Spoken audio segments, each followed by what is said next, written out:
আসসালামু আলাইকুম। দেশ বিদেশের মুসলিম ভাই বোনেরা যে যেখানে থেকে আমার এই বক্তব্যটা এখন শুনছেন বা পরবর্তীতে শুনবেন, আপনাদের সবাইকে অশেষ অগ্রিম ধন্যবাদ। আল্লাহর ভূমিকায় অবতীর্ণ হয়ে আল্লাহর সুন্নতের ভ্রান্ত পাঠ, এটি হচ্ছে আমার আজকের আলোচনার বিষয়। একটু কঠিন মনে হচ্ছে কথাটা, আমি ব্যাখ্যা করছি। একজন সাধারণ মানুষ যে সমাজে জন্মগ্রহণ করেছে সে সমাজে প্রচলিত ধর্মীয় বয়ানকেই ধর্ম বুঝে। তবে ধর্মাশ্রয়ী মানুষদেরকে আমরা তিন ভাগে ভাগ করতে পারি। এক, যারা ধর্মচর্চাকে রুটি রুজির সহায়ক বা পেশা হিসাবে গ্রহণ করেন। দুই, যাদের রাজনৈতিক এজেন্ডা থাকে ধর্মের নামে রাষ্ট্র পরিচালনা করা। তিন, যারা ধর্ম বিষয়ে জ্ঞান অর্জনে অনুসন্ধানী মন নিয়ে ধর্ম গবেষণা ও চিন্তা ভাবনা করেন। তবে ধর্ম বিষয়ে তাদের উপলব্ধি ও ব্যাখ্যা বিশ্লেষণের মাঝে তফাৎ থাকতেই পারে।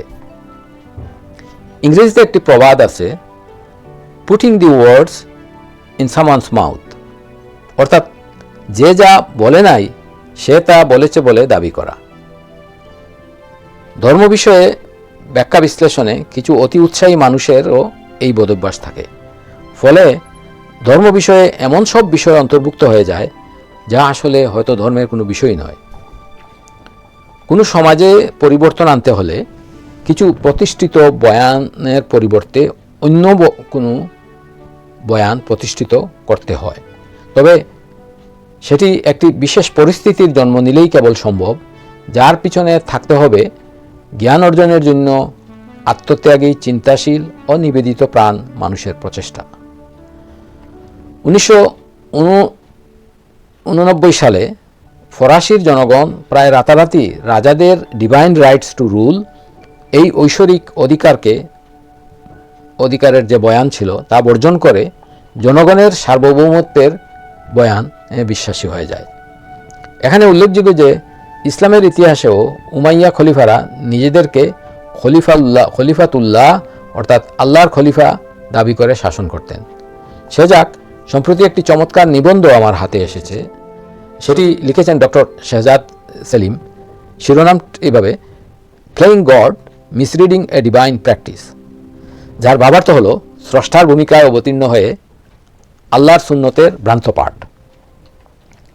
এই নিবন্ধটিতে প্রকাশিত হয়েছে foundation for Islamic research and education centre থেকে। আমার আজকের আলোচনার সূত্র মূলত এটি। ইসলাম বোঝার জন্য আল্লাহর অপরিবর্তনীয় সুন্নাহ বোঝা অপরিহার্য। এই সুন্নাহটি প্রাকৃতিক দুর্যোগ বা রাসূলের মাধ্যমে হয়। আল্লাহর এই সুন্নাহ, এই পরিকল্পনা শরিয়া আইনের সাথে সম্পর্কিত নয়। কুরআনে এর বিশদ বিবরণ রয়েছে। যদিও আমাদের পূর্ববর্তী আলেমদের রচনায় আল্লাহর এই সুন্নতের সামান্য উল্লেখ পাওয়া যায়, তবে পাক ভারতের আলেমদের মাঝে ইমাম হামিদ উদ্দিন ফারাহি, তিনি জন্ম নিয়েছিলেন 1863 সনে এবং মৃত্যুবরণ করেন 1930 সনে। তিনি ছিলেন প্রথম ব্যক্তি যিনি আল্লাহর এই সুন্নতকে বুঝতে মুসলমানদেরকে আহ্বান করেছিলেন তার লেখালেখিতে। পরবর্তীতে তার শিষ্য আমিন আহসান ইসলাহি, উনি জন্মগ্রহণ করেছিলেন 1904 সালে এবং ইন্তেকাল করেন 1997 সনে। তার তাফসির তাদাব্বুরে কুরআন গ্রন্থে কুরআন থেকে প্রচুর রেফারেন্স সহকারে হামিদ উদ্দিন ফারাহির দৃষ্টিভঙ্গিকে সুসংগত করেছিলেন। সে ধারাবাহিকতায় আমিন আহসান ইসলাহির ছাত্র উস্তাদ জাভেদ আহমেদ গামেদী, তার জন্ম হয়েছে 1951 সনে। তিনি এখনও আলহামদুলিল্লাহ জীবিত আছেন, বর্তমানে টেক্সাসে থাকেন। তার দুই বিখ্যাত পূর্বসূরীদের দৃষ্টিভঙ্গিকে আরও বিকশিত করে আল্লাহর সুন্নতের এই বিষয়টির সুনির্দিষ্ট বিবরণ দিয়েছেন। সোজা কথায় বলতে গেলে, কোনো জনপদে যখন আল্লাহর রসুল সশরীরে উপস্থিত থাকেন এবং তিনি আল্লাহর বাণী প্রকাশ্যে সত্যতার সাথে প্রচার করেন, তখন তা কেউ অস্বীকার করলে আল্লাহ প্রাকৃতিক দুর্যোগের মাধ্যমে অথবা রসুলদের মাধ্যমে এই দুনিয়াতেই সেই অস্বীকারীদেরকে শাস্তি ও পরাজয় দেন। আর যারা স্বেচ্ছায় রসুলদের বার্তাকে সত্য বার্তা বলে গ্রহণ করে, তাদেরকে এই দুনিয়াতেই বিজয় এবং পুরস্কৃত করেন।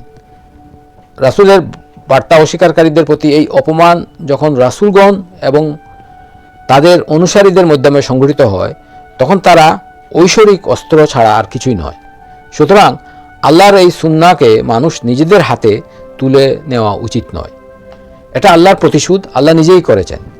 এই পার্থিব প্রতিশোধের উদ্দেশ্য হল মানব জাতিকে সবচেয়ে গুরুত্বপূর্ণ বাস্তবতা সম্পর্কে সচেতন করা, যা মানুষ ভুলে যায়।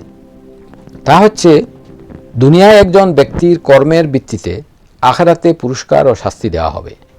সেগুলোর একটি উদাহরণ আল্লাহ এই দুনিয়াতেই তাঁর রসুলগণের মাধ্যমে দেখিয়ে প্রমাণ করেন, যাতে মানব জাতি সর্বদা এই বাস্তবতার প্রতি মনোযোগী হতে পারে।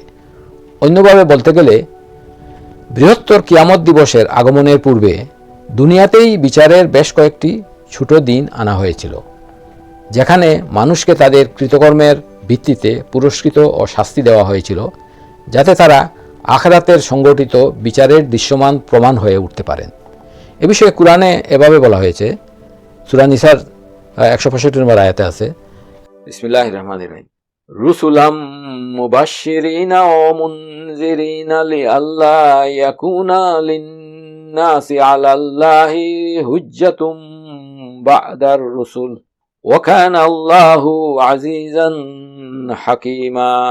রাসূলগণ সাবধানকারী ও সুসংবাদদাতা, যাতে রাসূলগণ আসার পর আল্লাহর বিরুদ্ধে মানুষের কোনো অভিযোগ না থাকে আর আল্লাহ পরাক্রমশালী প্রজ্ঞাময়। যাই হোক, অনেক ইসলামী স্কলার আল্লাহর এই সুন্নাহকে ভুলভাবে উপলব্ধি করেছেন। তারা এটিকে শরীয়তের অংশ হিসাবে ধরে মনে করেছেন যে রাসূল সাল্লাল্লাহু আলাইহি ওয়াসাল্লামের পরে পরবর্তী মুসলমানদেরকেও ইসলামকে অস্বীকারী লোকদেরকে শাস্তি দেওয়ার এবং অধীনস্থ করার অধিকার রয়েছে। এই ভুল পাঠের ফলস্বরূপ আরও অনেক ভুল অনুমানও ঘটেছে। যে বিষয়গুলো আল্লাহর এখতিয়ারের উপর ছেড়ে দেওয়া উচিত ছিল, সেটি এখন মানুষ গ্রহণ করেছে। এভাবেই তারা এখন অজান্তেই আল্লাহর ভূমিকায় অবতীর্ণ হওয়ার দোষী। আশা করি বক্তব্যটা আপনাদের কাছে পরিষ্কার হয়েছে। যে যেখানে থাকেন ভালো থাকেন, সুস্থ থাকেন, এই বলেই আজকের মতো এখানে বিদায় নিচ্ছি। আল্লাহ হাফিজ।